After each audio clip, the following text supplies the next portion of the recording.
வந்து எதிர்காலத்துல ஒண்ணுமே இருக்காது மேம். என்ன ஒண்ணு இருக்கும்னா, டெக்னாலஜில வந்து இந்த பக்கம் ஒரு பக்கம் ஏஐ அந்த மாதிரியான ஒரு டெக்னாலஜி இருக்கும். இன்னொரு பக்கம் வந்து மருத்துவமனைகள் சார்ந்து, வியாதிகள் சார்ந்து, நம்ம பேஷண்ட் தான் ட்ரீட்மெண்ட் நெறைய சார்ந்து இருப்பாங்க. அந்த இது 2 மட்டும் தான் நடக்குமே தவிர, உறவுகள், அ நம்மளோட ஆரோக்கியமான உடல், அ ம். ஒரு சுட் அ உறவுகள், அந்த நம்ம திருவிழாக்கள் அது எல்லாமே வந்து இருக்கிறது ரொம்ப கஷ்டம்.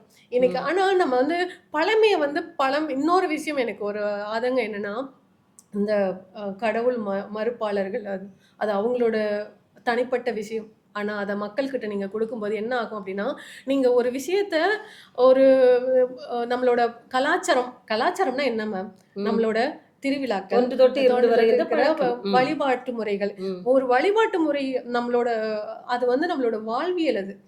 இப்போ அத நீங்க இல்ல, பொய்ன்னு சொல்லி, அது சார்ந்த மக்கள எல்லாமே நீங்க ஒரு பக்கம் இதெல்லாம் வந்து செய்யக்கூடாது, செய்யக்கூடாதுன்னு பண்ணும்போது, ம். அது சார்ந்த நீங்க யாரோ ஒரு சமூகத்த மனசுல வச்சுக்கிட்டு நீங்க அத எதிர்க்கிறீங்க அப்டின்னா, அந்த சமூகம் மட்டும் அந்த சமூகம் பாதிக்கப்பட நம்மளோட மாட்டாங்க. தலைமுறையே பாதிக்குதே! இன்னும் சொல்லப்போனா, நம்மளோட விவசாயிகள் பாதிக்கப்படுவாங்க. ஏன்னா, நம்மளோட ஒவ்வொரு வழிபாட்டு முறையும் சரி, விவசாயம் விவசாயத்த சார்ந்து நம்பி தான் தான் இருக்கு. இருக்கு. ம். நீங்க ஒண்ணுமே இல்ல. நம்ம ஒரு கோயிலுக்கு போறோம், ஒரு பூ வாங்கிட்டு போறோம், ஒரு வெத்தல பாக்கு வாங்கிட்டு போறோம். அது எங்கருந்து வருது? நம்மளோட விவசாயத்துலருந்து வருது.